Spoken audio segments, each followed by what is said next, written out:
Hello student, बेटा आज मैं आपको डीएलएड फर्स्ट सेमेस्टर में सोशल स्टडीज का एक चैप्टर इतिहास का महत्व और इसके क्षेत्र के विषय में अध्ययन कराने जा रही हूँ। बेटा इसके पहले क्लास में आप लोगों ने इतिहास का अर्थ, इतिहास के उद्देश्य इत्यादि के विषय में अध्ययन किया। बेटा आज मैं आपको इतिहास के महत्व के विषय में कि इसकी क्या इम्पोर्टेंस है, ये इतिहास क्यों आया, इतिहास क्यों जरूरी है, इसके विषय में अध्ययन कराने जा रही हूँ।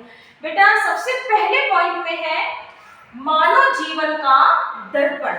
मानव जीवन का दर्पण। बेटा अगर हम भूतकालीन घटनाओं के विषय में जानकारी न रखते, अगर हमें ये सारी जानकारियां प्राप्त न होती तो हम मानव किस तरह से जीवन व्यतीत कर रहा था, कैसे रह रहा था, उसका जीवन दर्पण कैसा था, इन सारी चीजों के विषय में जानकारी हमें इतिहास के माध्यम से, पुरातत्व विभाग के माध्यम से ही हमें प्राप्त होती है।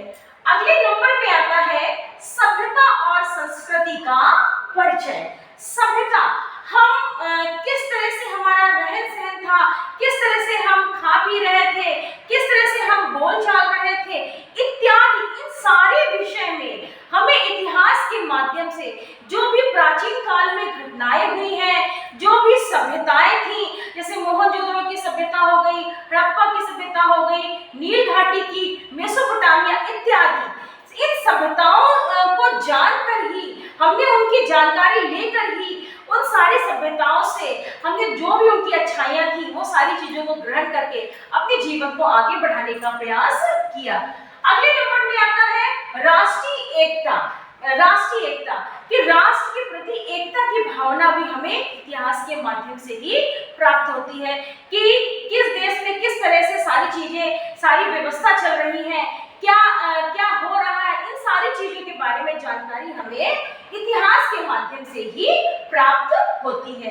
अगले नंबर में आता है नैतिक शिक्षा का साधन। इसके साथ साथ प्राचीन काल में कौन सी परंपरा चल रही थी, किस तरह से जीवन यापन किया जा रहा था, और हम ये सारी चीज अतीत के पन्नों को जब हम झांकते हैं, उनको जब हम देखते हैं, तभी हमें ये सारी चीजों के बारे में पता चलता है कि हम नैतिक शिक्षा का मतलब नैतिक शिक्षा के साधन, रिसोर्सेस के रूप में लेते हैं कि किस तरह से प्राचीन काल में हम बड़ों का सम्मान, बड़ों का आदर, बड़ों का कहना इत्यादि, बड़ों का अनुकरण इत्यादि के माध्यम से शिक्षा को ग्रहण करते थे।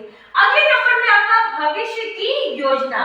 बेटा जब हम अतीत के पन्नों को झांकते हैं, उनको भूतकालीन घटनाओं को देखते हैं, तो जो भी उसमें अच्छाइयां होती हैं वो सारी अच्छाइयों को हम ग्रहण कर लेते हैं और हम अपने भविष्य को आगे बढ़ाने के लिए भविष्य की योजना, भविष्य के लिए प्लानिंग करते हैं। अगर सोचा जाए कि ये सारी चीजें हम लोगों को ज्ञात ना होती तो क्या हम आगे बढ़ पाते?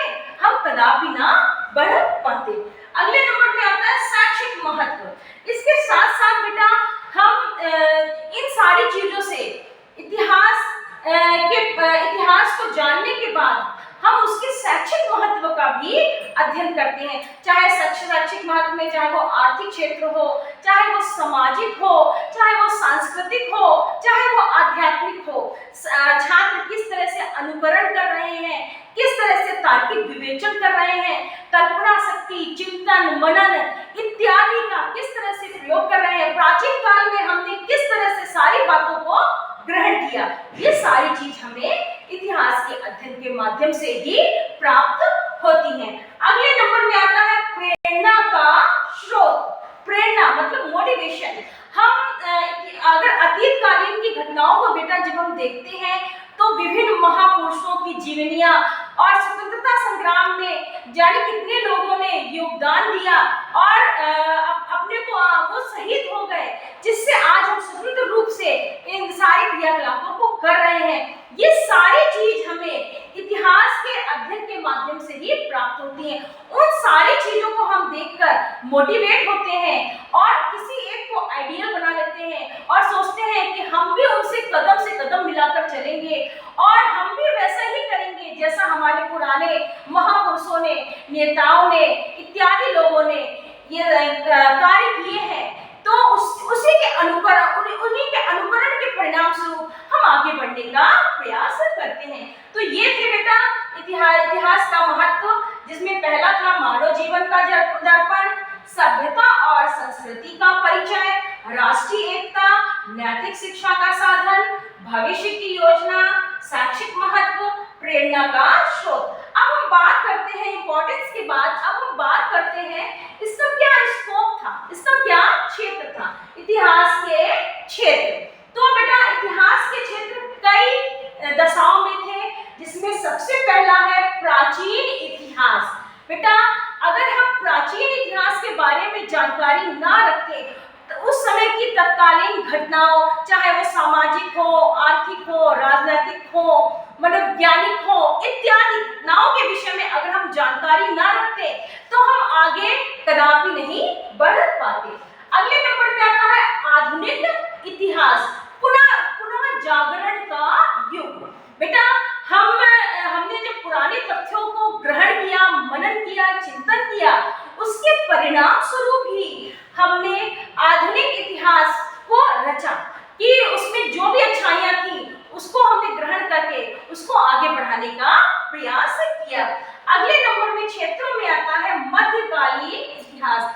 इतिहास के अध्ययन से ही हमें मध्यकाल में मौर्य काल हो या अकबर का काल हो या इत्यादि जो भी काल हो, जिसमें जो भी क्रियाकलाप हुए, कौन सी पुस्तक लिखी गई हो, जैसे मौर्य काल में अर्थशास्त्र जो कौटिल्य, जिनका नाम विष्णुगुप्त, चाणक्य इत्यादि था, उन्होंने लिखी, इत्यादि के बारे में जानकारी हमें इतिहास के क्षेत्रों से प्राप्त होती है। अगले नंबर में आता है सामाजिक इतिहास, मतलब कि समाज के बारे में अध्ययन भी हमें इसी से प्राप्त होता है। बेटा समाज सामाजिक संबंधों का जाल है, ऐसा मैकाइवर जी ने कहा है। तो ये पूरे जाल के बारे में जानकारी हमें इसी के अध्ययन के परिणाम स्वरूप प्राप्त होती है। इसको लाने का सर्वप्रथम श्रेय G.M. ट्रेवेलियन को था। ठीक है, आगे बढ़ते हैं बेटा। स्कोप में इतिहास के क्षेत्रों में आता है सांस्कृतिक इतिहास। संस्कृति मतलब हमारा कल्चर, हमारा रहन सहन, हमारे रीति रिवाज, संगीत, साहित्य इत्यादि। तो बेटा सांस्कृतिक इतिहास, पहले हमारा कल्चर कैसा था, हमारा रहन सहन कैसा था, हम किस तरह से जीवन व्यतीत कर रहे थे, इन सभी के तथ्यों के बारे में हमें जानकारी इसके क्षेत्रों से ही प्राप्त होती है। अगले नंबर में आता है विश्व इतिहास। विश्व इतिहास बेटा अगर हम इतिहास के पन्नों को झांकते हैं तभी हमें विश्व इतिहास के बारे में भी जानने को मिलता है कि विश्व में किस तरह की, हम राष्ट्र से आगे विश्व में किस तरह की घटनाएं घटित हुई हैं, कहां पर कैसे हुआ है, किस तरह से हुआ है, किसने कौन सी पुस्तक का निर्माण किया है, किसने किस तरह की सामाजिक अर्थव्यवस्था इत्यादि की व्यवस्था किया है, किसने कौन सी सभ्यता का अनुकरण किया है, किसने किस कल्चर के बारे में जाना है, इन सारी चीजों के बारे में भी हमें इसी से विश्व इतिहास को जानने से प्राप्त होती है। बेटा अगर हम विश्व इतिहास की बात करें तो इसको सबसे पहले लाने का श्रेय था सर वॉल्टर रेले। सर वॉल्टर रेले ने ही सबसे पहले विश्व इतिहास के बारे में जानकारी दी थी। तो बेटा ये हो गए आपके इतिहास के क्षेत्र, जिसमें प्राचीन इतिहास, आधुनिक इतिहास, मध्यकालीन इतिहास, सामाजिक इतिहास, सांस्कृतिक इतिहास और लास्ट में विश्व इतिहास। तो बच्चों आज हम लोगों ने इतिहास के महत्व और इतिहास के क्षेत्र के बारे में अध्ययन किया। अगली क्लास में आप लोग इतिहास के स्रोतों के बारे में अध्ययन करेंगे। Thank you.